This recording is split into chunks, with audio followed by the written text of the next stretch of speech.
Perfect. Thank you so much.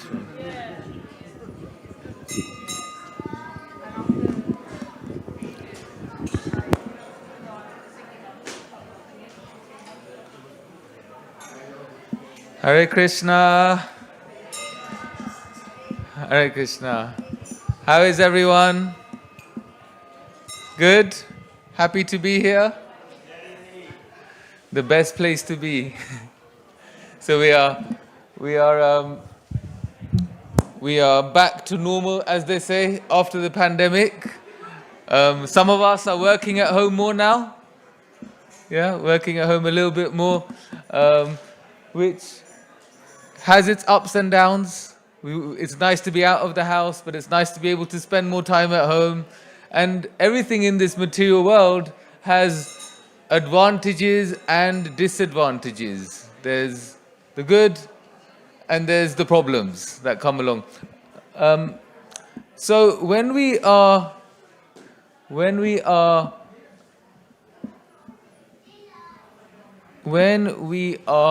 practicing our spiritual life alongside our worldly life, there sometimes is some, what should we say, challenges? Can we say there's some challenges trying to practice spiritual life and dealing with all our worldly responsibilities?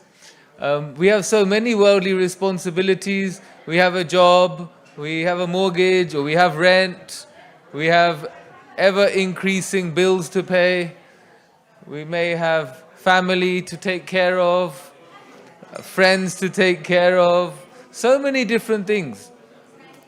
And at the same time, we want to be happy.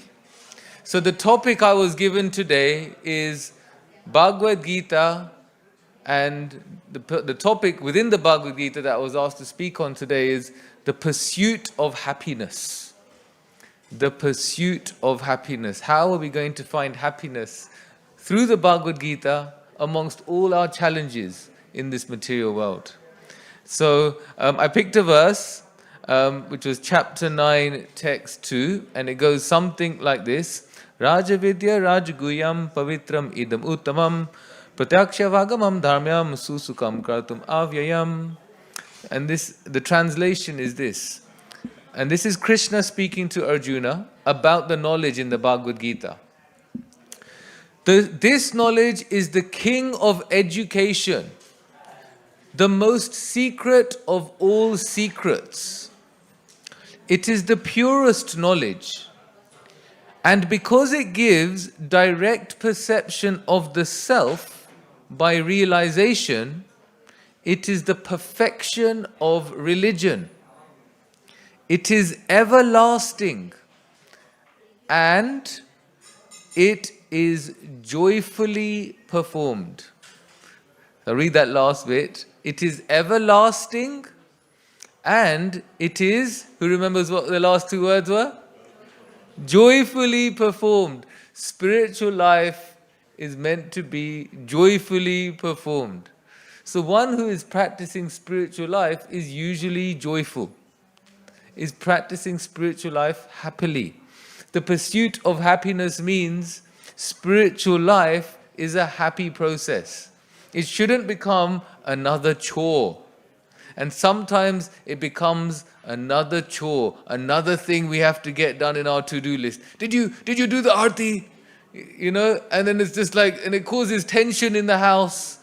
And then it's like, well, hold on, are we missing something? Are we missing the essence of why we're doing what we're doing?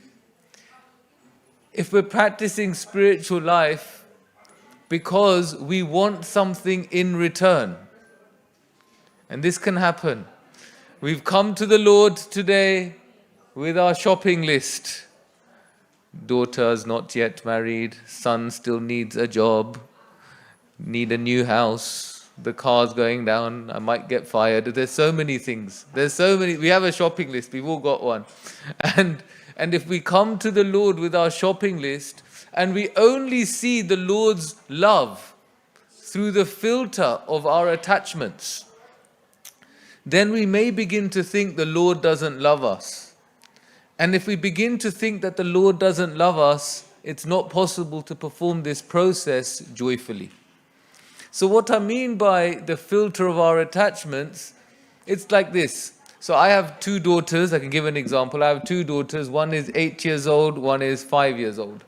And both of them are quite similar in the sense that if they say to me, either one, Papa, I want to go to Smith's. You know, there's a toy shop called Smith's in Watford. We go to Tesco and they see Smith's. They want to go there all the time. So, Papa, can we go to Smith's and buy a toy? And I say, not today. Not today, darling. Not today. And the next thing that comes out of my daughter's mouth will be, Papa doesn't love me. Papa doesn't love me. So, and they really feel that. They really feel that. It's not just like a passing comment. They think that because Papa's not giving me the toy, Papa doesn't love me. So what's happening is they are seeing the love of their father through the filter of their attachment to the new toy that they want. And when they don't get the new toy, they think that Papa doesn't love them. They don't see that actually I love them so much that getting them that toy I feel won't be good for them. Because maybe they'll think that maybe they'll get to, my personal thing is I don't want them to be spoiled, that whenever they ask for something they just get it straight away. So they don't realize that actually it's out of love I'm not giving them what they want. But they don't see it like that. Why? Because they're young children. It's not their fault. They're still young and they're still growing. So similarly for us, as we're growing in our spiritual lives, we come to the Lord and we have our list. And when that list is not getting ticked off, when the filter of our attachments that we're seeing the Lord through are not being responded to in the way that we wish, then we might think, well, actually, the Lord is not fulfilling my desires. Maybe the Lord doesn't love me because I'm still in the same house. I ended up losing that job. The kids are still annoying. All these things are still happening. And we're starting to think that maybe the Lord is not reciprocating. What we might miss is that the Lord is our loving Father. The Lord is Suridam Sarva Bhutanam. The Lord is our most dearest well-wisher. He says that in the Bhagavad Gita, I am the well-wisher of all living entities. Now, if we think about what it means to be a well-wisher means I want the best for someone else. And to be honest, to be a well-wisher of someone else in this material world, it's not so easy. We can be a well-wisher of our close friends, maybe even not, it's hard even with close friends, but with our family, our immediate family. And as soon as it starts to branch out further, it's not always easy to be someone's well-wisher. Well-wisher means I want them to be totally happy, and I'm not going to feel one bit jealous. I'm not going to feel one bit envious. I just want their happiness. And I'll be happy for their happiness. It's not an easy thing. But because Krishna is the Supreme Lord, He is able to be happy for everyone. He wants the best for all of us. And because He wants what's best for all of us, He really wants what's best for all of us, He might not give us what we want at the time that we want it. I've noticed in my own life that many things that I've wanted from the Lord, He doesn't give them to me at the time I want them. A lot of the time it's many, many years later when the attachment has gone. Sometimes never at all. But one thing I've always noticed when I reflect back is that if He had given me what I want at the time that I wanted, it wouldn't have been good for me. Just like if I give my daughters the toy that they want when they're not ready for it, it won't be good for them. If a child has eaten chocolate in the morning And then they go past the ice cream shop and they say, Papa, ice cream, Mommy, ice cream. You're not likely to give it to them because they've already had sweet that day. So you might think, oh, you've had one today already. So the Lord is like this. He's very personal. And He reciprocates with what is best for us. And this is very special. To have someone in our life who wants what is best for us is very, very special. And when we cultivate a deep and loving relationship with the person who wants what is best for us, we can start to develop something very special in our lives day to day. We can actually experience love. And we're all in this material world seeking love. When it all comes down to it, if we think about the why behind the why do I want this and why do I want that? And if you break it down and you break it down, it's actually, I want to be happy. And how am I going to be happy? I'm going to be happy in this material world if I experience some love. And the problem is that because we are imperfect ourselves, we're not perfect. As we know, we're not perfect. We make mistakes.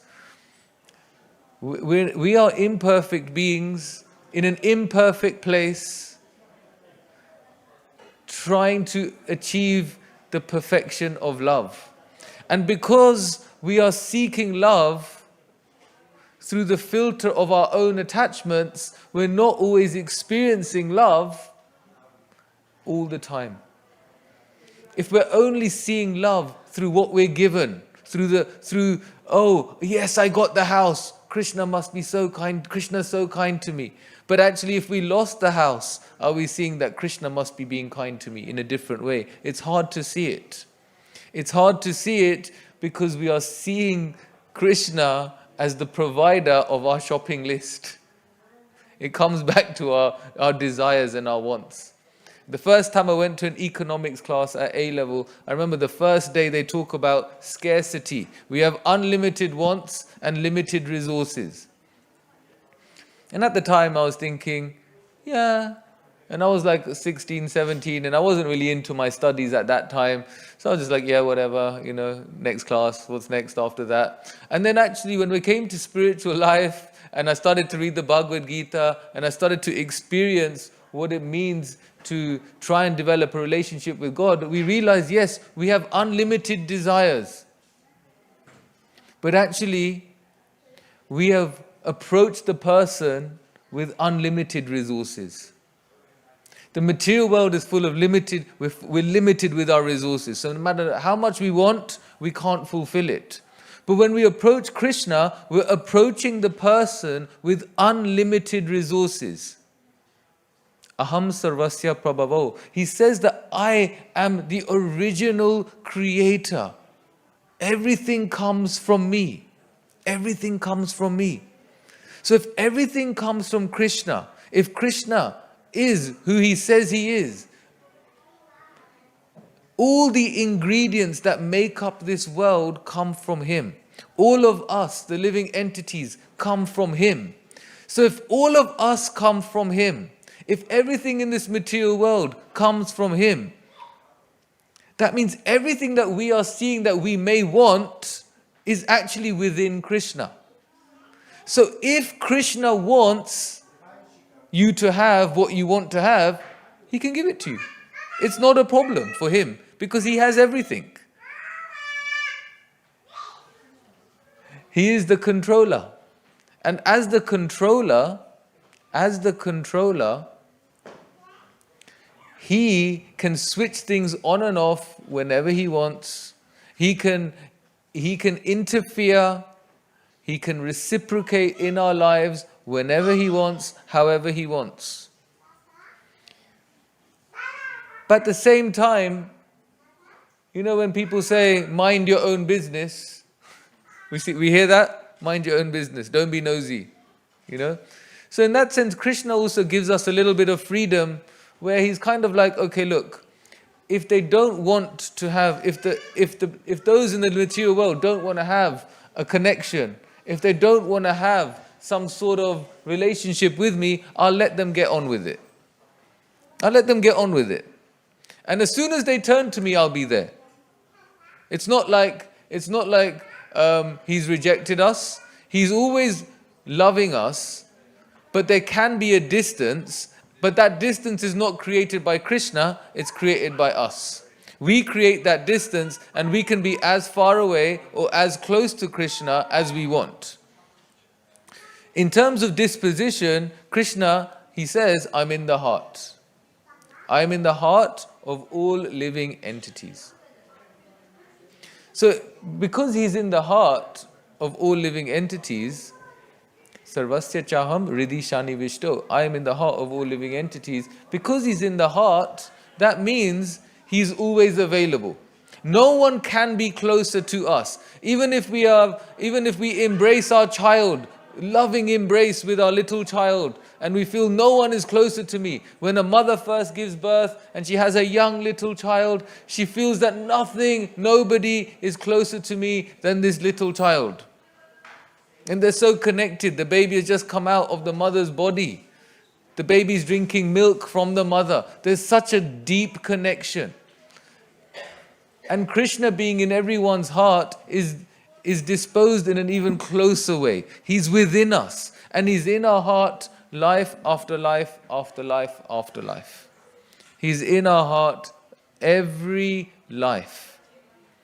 We take birth, we leave our body at the end, and then we take birth again, and then we leave our body. But one thing that's constant is that Krishna stays with us.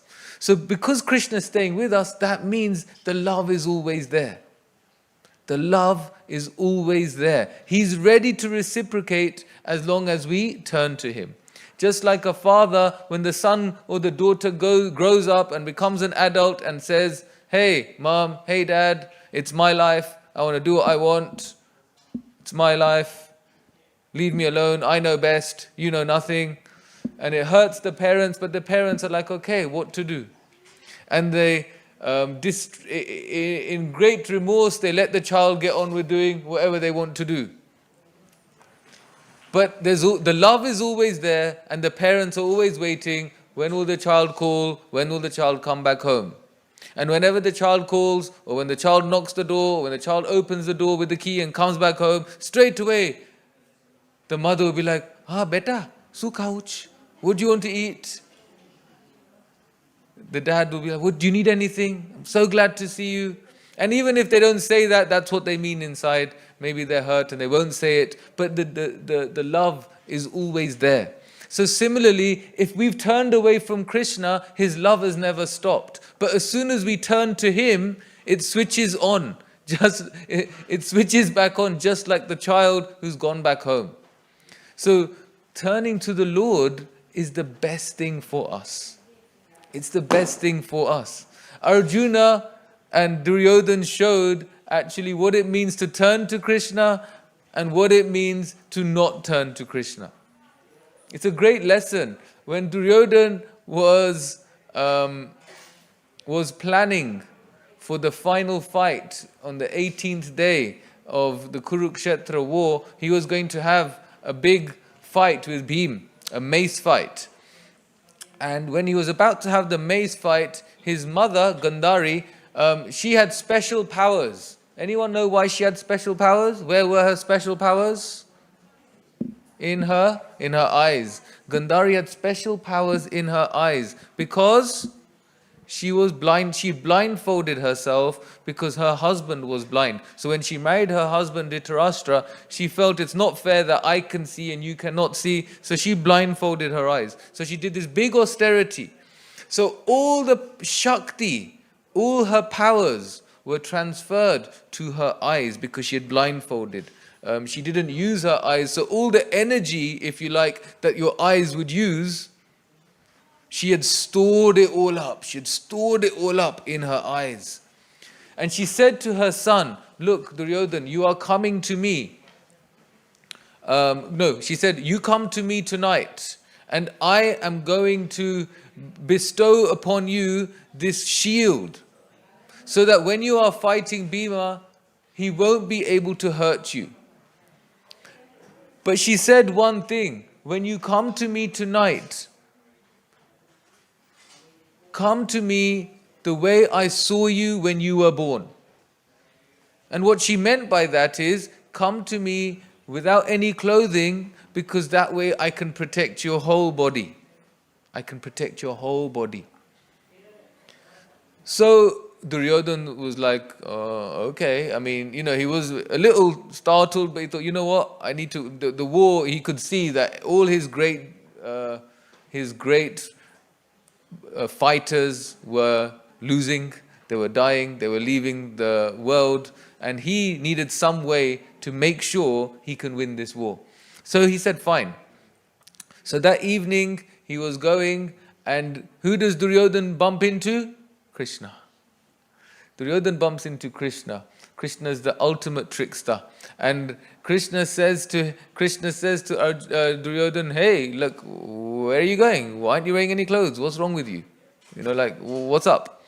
And Duryodhana's like, I'm just going to go see my mom, and, I've got this. And Krishna is the Lord. He knows everything. He knows past, present, future. He knows everything. So he says to Duryodhana, hey, look, I get the fact that you want this protection, you're going to go to your mom, but just do yourself a favor and just cover your private area, cover your private parts, and then go. You can't just go to see your mom like that. You're a grown adult. You can't do that. So Duryodhana's like, yeah, okay, fine. That makes sense. So he went, and he went to his mom. His mom, after many, many years, took off the blindfold. She sees Duryodhana. And when she sees Duryodhana, she knew straight away. She said, why did you cover yourself? Why did you cover yourself? And he said, look, Krishna told me I should cover myself. And Gandhari knew straight away that actually now this is the end. So she still protected his whole body.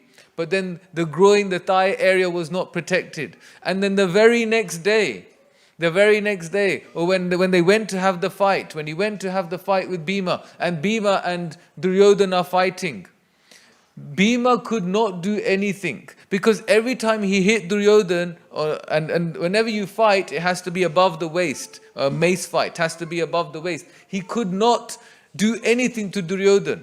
It was an unfair fight. Sometimes people say, was it unfair what happened?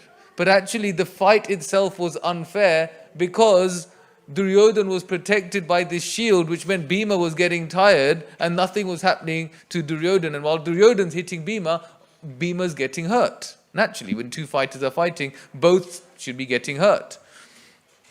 So then what happens is, it's becoming an impossible task. This fight for Bhima is becoming an impossible task. And then Bhima is told, just hit Duryodhana below the waist on the thigh area. And obviously this is against the moral code. This is against the Kshatriya code. This is not fair in terms of war. This is not fair in terms of a mace fight. And then Bhima did hit Duryodhana there, and that ended up being the end of Duryodhana. So sometimes people think, was it unfair? But actually, Krishna is so fair. No one can be more fair than Krishna. Krishna gives us opportunity after opportunity after opportunity to turn to him.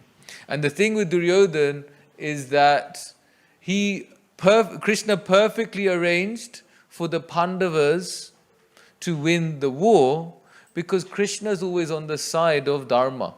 Krishna is always on the side of righteousness. And this is what scared Dhritarashtra the most.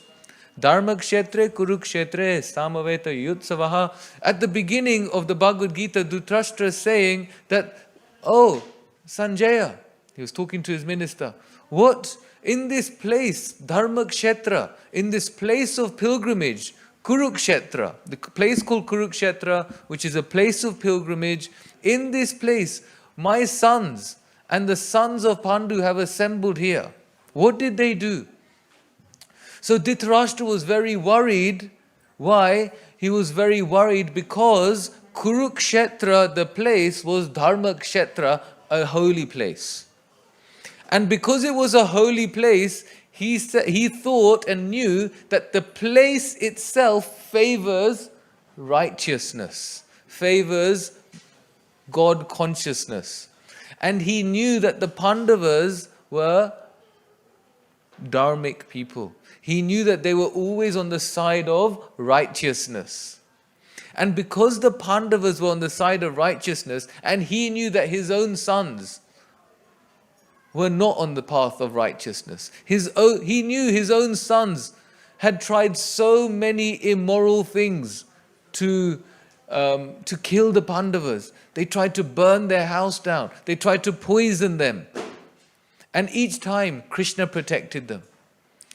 Dushashan came to the assembly and tried to disrobe Draupadi in front of everyone. And Draupadi had nothing, did not have anyone to protect her. She was holding her sari with one hand and really praying to Krishna, Krishna save me. And then finally Draupadi let go of the sari with both hands and was chanting Krishna, Krishna, Krishna, Govinda, Govinda, Govinda. And then finally Krishna, from wherever he was, he sent loads and loads of cloth and covered her. Dhritarashtra knew that the Pandavas were on the side of righteousness. And when we're on the side of righteousness, protection is guaranteed. When we are on the side of Krishna, protection is guaranteed. And Dhritarashtra knew this. He knew this. So he knew that Krishna's Pandavas are going to be protected. And this is our story. We know when we are doing the right thing. And we know when we are doing the wrong thing. And we know that when we do the wrong thing, in the long term, it doesn't turn out good for us. It might give us a glimmer of hope for a little while, but long term, it just doesn't work out. It doesn't work out. So when the Pandavas were sent to the forest for 13 years, it gave the Kauravas some hope. Oh, they've gone, they've disappeared, we can do something, we can make it work here. And the Pandavas, the whole time, because they knew Krishna was on their side, they never for once felt that life is so unfair. They lost everything. They lost their wealth, they lost their place of living, they had to go to the forest. But they never felt that things are unfair. Why? Because they knew that they've acted in a righteous way and they've never left Krishna. So if we act in a righteous way and we never leave Krishna, regardless of our material situation, regardless of the things we have and the things we don't have, the people that have upset us and the people that we've upset and all these things, it's irrelevant compared to our connection and our relationship with Krishna. Because when we are pleasing Krishna, naturally what happens, when we are connected to Krishna, naturally what happens, our heart becomes purified. It becomes clean. It's like when you go for a run, you go for a jog, you go for a run, you feel sweaty, you feel smelly, then you go for a shower and you feel cleansed. And when you feel cleansed, you feel better. So similarly, we're in this material world and we're getting sweaty and we're getting smelly because of everything around us. But then when we cleanse ourselves with our connection to Krishna, when we cleanse ourselves with love for others, then what happens? We begin to feel something deep in our connection and we feel something deep for others around us. When we are loving Krishna, we will naturally become nicer people. We will naturally become more selfless. We will naturally become more loving and caring towards everyone around us. Susukam kartum avyayam. This process is joyfully performed. Joyfully performed. And when we are in connection with Krishna, we are joyful, regardless of what's going on around us. So Duryodhan, he is struggling even though he is getting so much wealth. He was offered so many things. Krishna went before the war. Krishna went to the palace of Dhritarashtra and he said to the Kauravas, how about you just give the Pandavas one village each. Just give them 5 villages. Don't even worry about splitting the kingdom half-half. They did that before. Before they split the kingdom half-half, and the Pandavas had the barren land, and the Duryodhans and the Kauravas had the great stuff, the great side, the palace, the gold. But then eventually what happened, because the Pandavas were so righteous, their barren land became full of wealth, full of gold, full of the Brahmanas. Everyone wanted to go there. So ultimately, we can see that happiness follows the righteous. Happiness follows those that are God conscious, those that are in connection with Krishna. Happiness is just a byproduct of their life. It's not even something that they're pushing to look for. When we first come to Krishna, yes, Krishna says in the Bhagavad Gita, Artho Jigyasu Artati, that yes, those that are in misery, those that are seeking wealth, those that are inquisitive will come to me. But he says that all these people, even though they have some motive when they come to me, all of them are udara, all of them are magnanimous, all of them are charitable. Why? Because they've come to me. They've come to me. And because they've come to me, and because they are serving me, they are doing the best thing for them. Just like a child knows that ultimately it's my parents that are going to give me protection and shelter. Today my 5-year-old was being quite naughty, so I said to her in a jokey way, shall we, and she was really upset because I didn't get her the toy that she wanted, I didn't get her the ice cream that she wanted. So today has been a difficult day actually with the kids, if I'm honest. And I said to her in a joking way, when she said, Papa, I hate you, and she was really going for it, Papa, you're not my Papa, you're the worst Papa, I hate you, Papa. It was all happening. And then I said, okay, baby, should we go find your new mummy and new Papa? And then she came running towards me.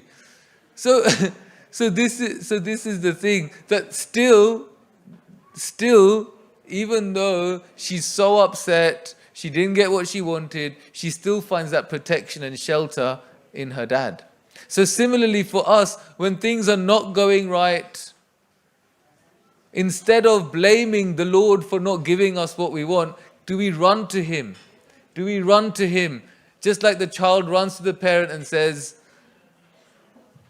that, my dear Lord, whether you give me what I want, you don't give me what I want, you are still my Lord unconditionally. You are my Savior, you are my protector unconditionally, and I'm going to love you unconditionally. When we get to that stage, then we're feeling something with Krishna.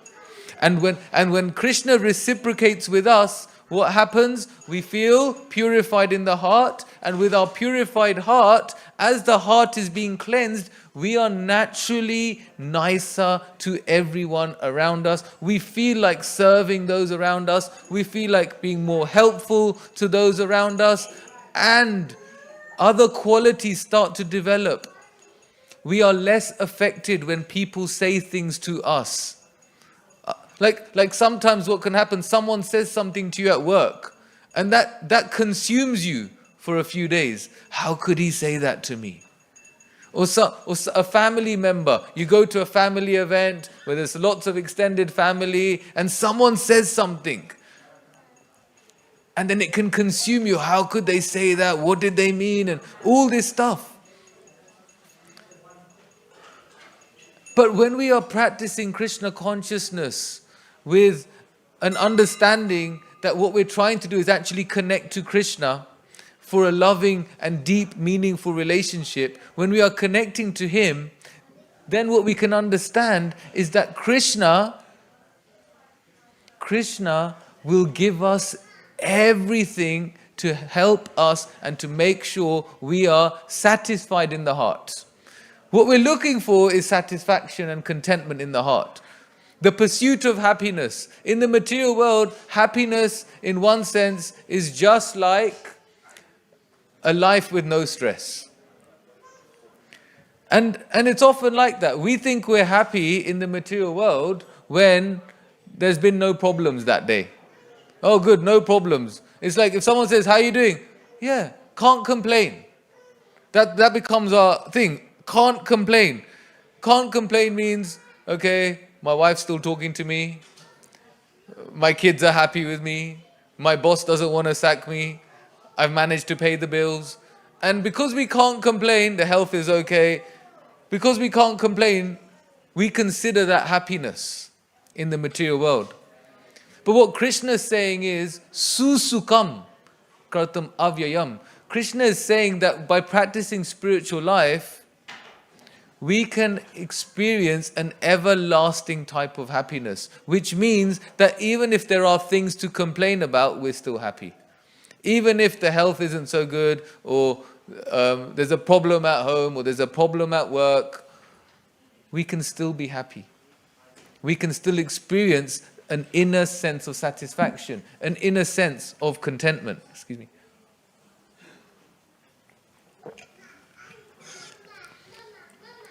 So Duryodhana, he couldn't experience this. He couldn't experience this because Duryodhana couldn't understand that life is more than becoming the most powerful, becoming the wealthiest, having the most respect. And because he was chasing respect, he never got it.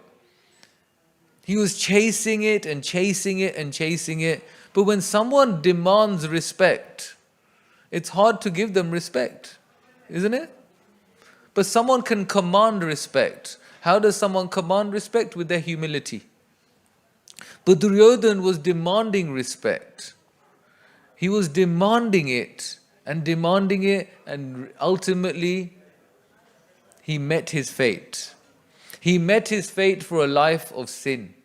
And just as he was the one saying to Draupadi, come sit on my lap, such a ridiculous, barbaric thing to say to a married woman. This to a devotee of Krishna. This is what caused his downfall. That very thigh is the thigh that Krishna said, don't cover that thigh when you meet your mother.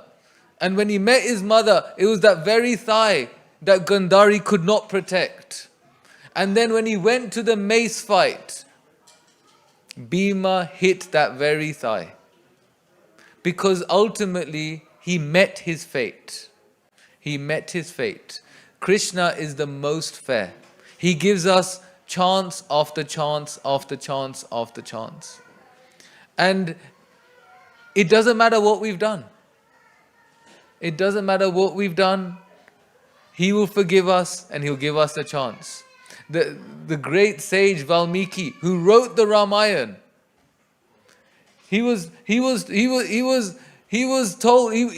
a sage before. If we read the story of Valmiki Muni, who was Valmiki Muni? What did he do before he became a sage? What was he doing? He's a gangster. Yes. What was he doing? He was killing. He was killing others. And he was told to chant Rama, Rama, Rama, to become purified. But he couldn't chant Rama. The Lord, the name of the Lord, he couldn't chant. So they told him, chant Mara. Kill. So he was Mara, Mara, Mara, Mara, Rama, Rama, Rama, Rama, Rama, Rama, Rama. So by chanting Mara, Mara, Mara, Mara, Mara, and then it became Rama, Rama, Rama, and then he became purified. And that same Valmiki wrote us the Ramayana. So it doesn't matter what we've done. Whatever we've done, Krishna forgives us, just like the parents forgive the child. Whatever they've done, oh, you've come back home? No problem. But Mom, I've run out so much debt, I've done this. Don't worry, beta, you're home now. I'll take care of you. You come home. You're okay now, you're home. So similarly, the Lord will never hold against us what we've done. Never. He gives us chance after chance after chance. But once we come to Him, once we turn to Him, then it's up to us to make it work. Relationships work when we give it some time. We need to put time into relationships. We know this. When we don't give time to our kids feel unloved. When we don't give time to our friends say, "Are you really my friend?" If we don't give time to our spouse, well, we will have different kinds of repercussions, but we know what happens. Something will happen, and the husband may feel, "Oh, she's too busy," or the wife may feel he's too busy, and then it creates a distance. But when we give time to relationships, then there's a connection. There's less distance, there's a connection. So similarly, when we are approaching Krishna, if we give Him some time, if we give that relationship some one-to-one personal time, set out time in the day for just me and Him, then what happens? We are saying to Krishna, "Hey Krishna, I'm giving you some time." Because you know what? I have so many different relationships. I'm giving different things, different relationships some time out of my 24 hours that you've given me in the day. I'm going to give you some time just for you. I'm going to give some time just for you. And when we give Krishna time just for Him, what is He doing? He's giving time just for us. Krishna's unlimited. He's in all of our hearts. So that means He is able to have a one-to-one relationship with all of us simultaneously.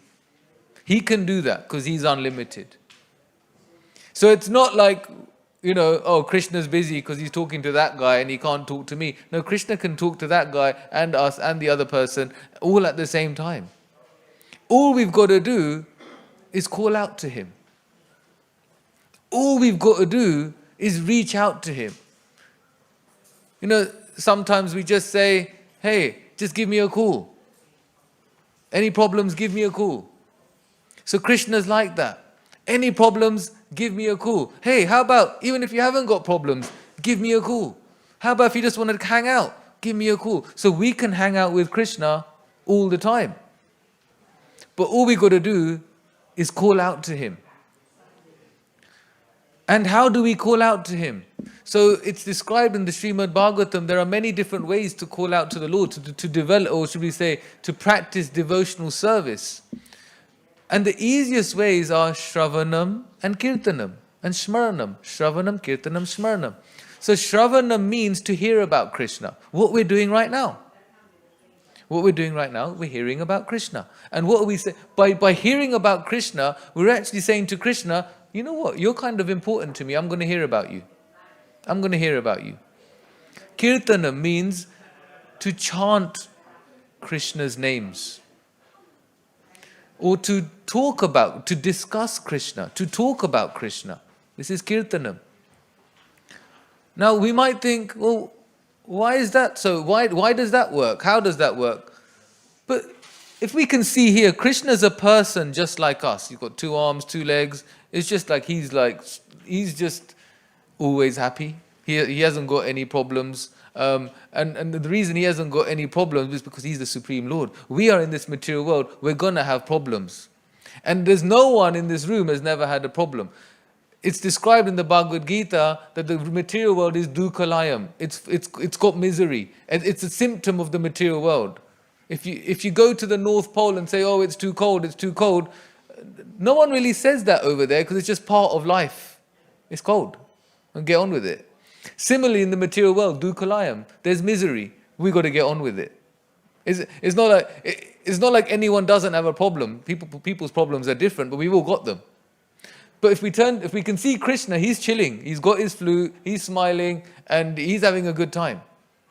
So if we connect to the person who's got no problems, and he connects back with us, what's going to happen? We're going to feel like that our problems are insignificant. So it said, instead of coming here and saying to the Lord, this is how big my problems are, we can tell our problems how big Krishna is. We can switch it. We don't need to say to Krishna, these are all my problems. My problems are so big. Tell your problems, I've got Krishna. What can you do to me? I've got Krishna. You can't really do much to me because the person who's in control is on my side. And this is how Arjuna felt. He was on the chariot and he knew ultimately that because Krishna's on his side, regardless of what's going on, he's protected. He's protected. He is protected because he took the side of Dharma. He is protected because he understood that nothing is more important than Krishna. Before the war, Krishna was taking rest and Arjuna and Duryodhana approached Krishna at the same time. And when Krishna woke up, he saw Arjuna first, and so he said to Arjuna, you can have what you want. You can ask me first for what you want. And then he saw Duryodhana, then you can ask me. And Duryodhana was getting a bit nervous. Duryodhana's getting nervous because he's thinking that, oh no, Arjuna will get the army. They wanted Krishna's army. Krishna's from Dwarka. He had a huge army, Narayan Sena, and Duryodhana wanted the army. So Krishna said to Arjuna, look, I'm not going to fight in this war. I'm not going to fight in this war. I've made a deal that whatever happens, I'm not going to fight.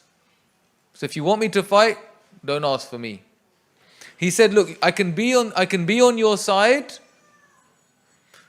or you can have my army. But if I'm on your side, I'm not going to fight. So then, and the army was huge. And remember, the Pandavas were totally outnumbered.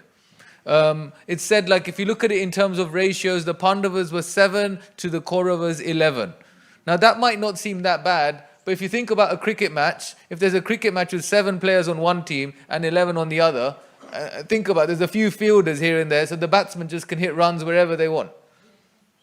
If you think of a football match, 7 against 11, you can just pass the ball, and you score loads of goals because you have so many more. So it was a big outnumbering of soldiers and army for the Kauravas over the Pandavas, 7 to 11. But still Arjuna said, I don't want your army, even though you're not going to fight Krishna, I just want you. And Duryodhana was just so happy because Duryodhana thought that Arjuna would choose the army. And Duryodhana was happy because he then got the army. But Arjuna had faith that as long as I've got Krishna on my side, nothing else matters. So similarly, if we have Krishna on our side, if we approach Krishna, that we are going to be with him, we are on his side, that means practicing the life of righteousness. That means doing the right thing. And if we do the right thing, how do we know if we're doing the right thing? A lot of the times we just know. A lot of the times we know when we're doing the right thing and when we're about to do the wrong thing. But if we are confused, we should approach the Bhagavad Gita. It said we can approach Guru, Sadhu, Shastra. Approach the Shastra. Is there something in the Bhagavad Gita that tells me what's the right thing to do? And if we still can't understand, then approach a spiritually mature person. And if we approach a spiritually mature person with our dilemma, if we approach a spiritually mature person with our dilemma through the lens of the Shastra, through the lens of the Bhagavad Gita, they will be able to advise us with what is the right thing to do. And sometimes the right thing to do doesn't feel so good at the beginning. It's said in the Bhagavad Gita that the mode of goodness feels like poison at the beginning, but it's like nectar at the end. So sometimes it's hard to do the right thing. But it's said that the mode of passion, which is our own personal ambition, which is when we are chasing wealth too much, or when we're being too greedy, it's said that this is when we are feeling nectar at the beginning because we fulfill our short-term ambitions, but then it turns into poison at the end. Why? Because we ultimately get frustrated with whatever we had achieved. So if we do the right thing, if we do the right thing, if we give Krishna quality time, if we give Krishna quality time every day, imagine giving Krishna half an hour a day, or 1 hour a day, or more than that, just you and him. We'll see that our life is changing. We'll see that everything around us, we are seeing it differently. How do we give Krishna time? Shravanam, hear about Krishna. And hearing about Krishna also includes reading. So read about Krishna. And Kirtana means chanting Krishna's names. Hare Krishna, Krishna Krishna, Hare Hare, Hare Rama, Rama Rama, Hare Hare. If we chant this mantra every day, slowly but surely, everything starts to change. The heart starts to become cleansed. The heart becomes purified. What people say to us affects us less. The negative things affect us less. We are able to tolerate difficulties. We'll be able to face the world with an upliftment. We are so much happier when we chant Hare Krishna every day. And by chanting Krishna's name every day, we're saying to Krishna, I'm serious about our relationship. I'm serious. Krishna knows it's serious. Why? Because it's not easy to chant every day. It's not easy to chant. To chant for half an hour, it's hard. Why? Because the mind is so restless.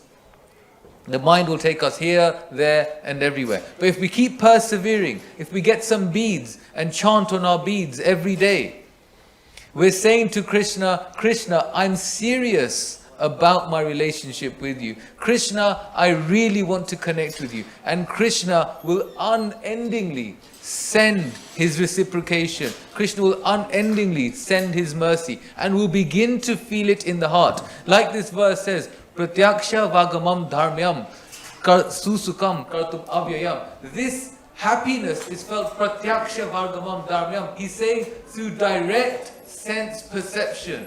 This means that within the heart, we will be able to tangibly feel Krishna in our life. We'll be able to feel his presence in our life. We'll be able to see that Krishna is there. He's just waiting, and we just knock on his door. By chanting Hare Krishna, this relationship just sparks. It just sparks. So we're coming up to 7 o'clock. So thank you all for your kind attention. This is 7 o'clock we have an arati. So in about a minute or so we can all stand, we can all face the Lord, and we can chant the Lord. The words are going to be here, the Gaura arati, they're on the right hand side. So if we chant the words, sing along, dance, and be happy in Krishna consciousness. Hare Krishna!